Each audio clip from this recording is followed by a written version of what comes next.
Meskipun terkadang dianggap sebagai hewan yang lamban dan kurang menarik, kenyataannya adalah kura-kura menyimpan keunikan dan keajaiban yang tak terduga.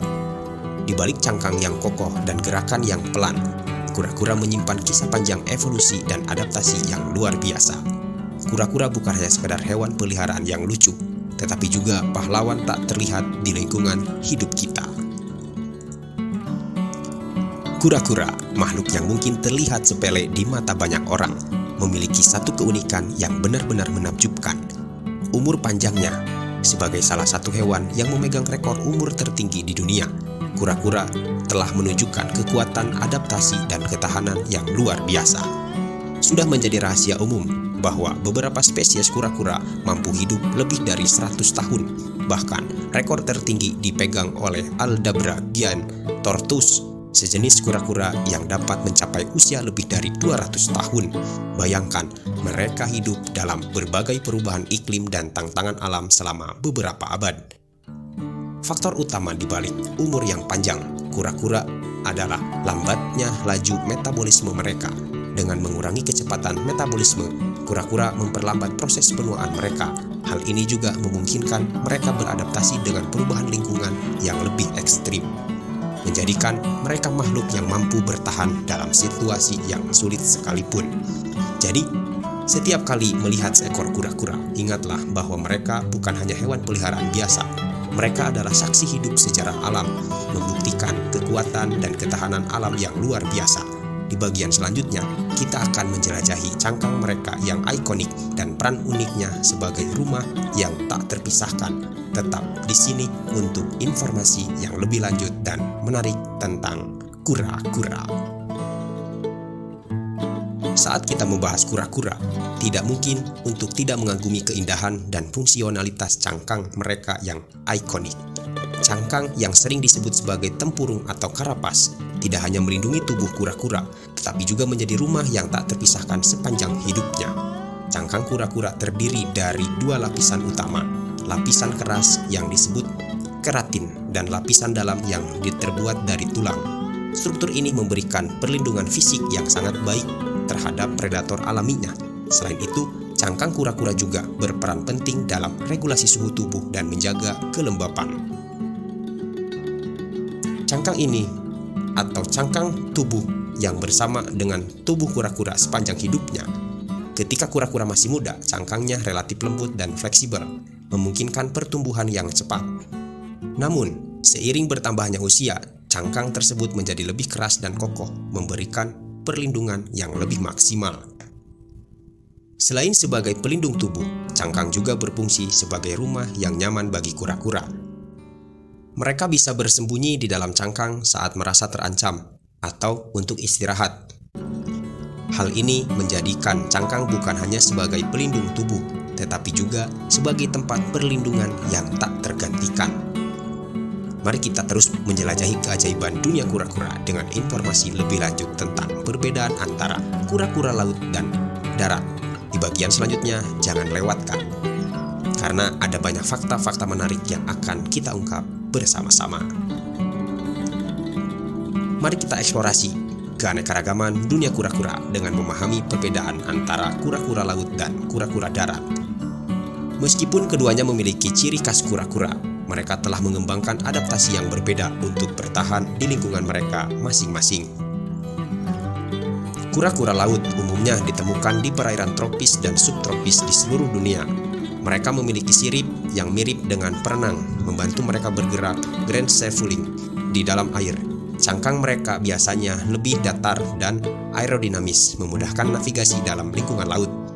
Kura-kura laut keluar ke daratan hanya untuk bertelur, dan selama fase tersebut mereka menjadi sangat rentan terhadap predator.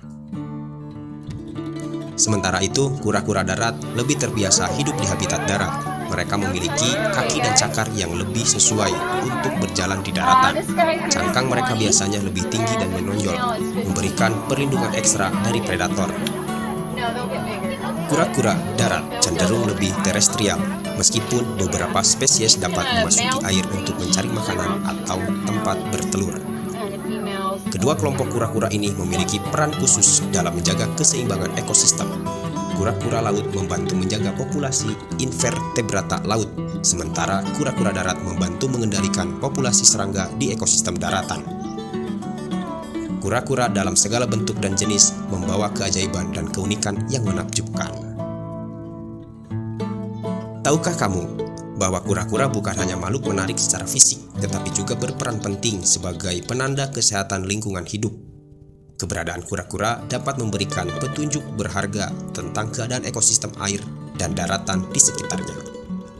Kura-kura dapat dianggap sebagai indikator kesehatan ekosistem, baik air ataupun daratan, karena mereka sangat rentan terhadap perubahan kondisi air. Kehadiran kura-kura menunjukkan bahwa air di sekitar mereka bersih dan sehat. Sebaliknya, penurunan jumlah atau kesehatan yang buruk pada populasi kura-kura dapat menjadi tanda adanya polusi atau perubahan ekologis yang merugikan. Melindungi populasi kura-kura adalah langkah penting dalam pelestarian ekosistem. Ketika kura-kura baik-baik saja, itu berarti ekosistem di sekitar juga dalam kondisi baik. Namun, jika populasi kura-kura mengalami penurunan drastis, itu dapat menjadi peringatan akan masalah lingkungan yang perlu segera diatasi. Selain itu, kura-kura juga berkontribusi dalam daur hidup ekosistem air dengan memakan tumbuhan air dan invertebrata. Mereka membantu menjaga keseimbangan ekosistem dengan mengendalikan populasi dan mempertahankan kualitas air. Jadi, setiap kita melihat kura-kura, kita seharusnya melihat lebih dari sekedar hewan yang menarik. Mereka adalah penjaga alam, memberikan kita pandangan penting tentang keadaan lingkungan di sekitar kita.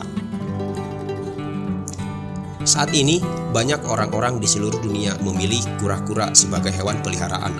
Namun, sebelum kita memutuskan untuk membawa kura-kura ke dalam rumah kita, ada beberapa hal penting untuk dipertimbangkan. Kura-kura membutuhkan perawatan khusus dan lingkungan yang sesuai dengan kebutuhan alaminya. Hal ini termasuk penyediaan tempat yang memadai untuk berjemur, air bersih untuk berenang, dan makanan yang sesuai dengan jenis kura-kura yang dipelihara. Kura-kura juga membutuhkan suhu tubuh yang tepat, sehingga lampu pemanas dan termometer menjadi perlengkapan yang sangat penting. Sebagai hewan peliharaan, kura-kura bukanlah pilihan yang biasa diabaikan dari segi ukuran dan pertumbuhan. Beberapa spesies kura-kura bisa tumbuh sangat besar, dan pemiliknya harus memiliki tanggung jawab untuk menyediakan ruang yang memadai dan lingkungan yang sesuai sepanjang hidup kura-kura. Penting juga untuk menjaga kebersihan kandang kura-kura dan memantau kesehatan secara teratur.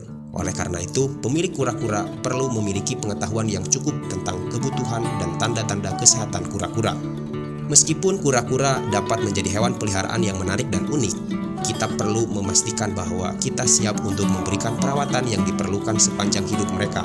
Semakin banyak kita memahami kebutuhan dan perilaku alami kura-kura, semakin baik kita dapat merawatnya dengan baik.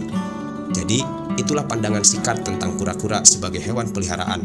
Jangan lupa untuk selalu berkomunikasi dengan peternakan atau dokter hewan reptil untuk memastikan bahwa kita memberikan perawatan terbaik bagi teman berbaju jirah kita. Itulah informasi yang bisa saya bagikan di kesempatan video kali ini. Seperti biasa, semoga video kali ini bermanfaat. Jika tidak, manfaatkanlah. Bye-bye.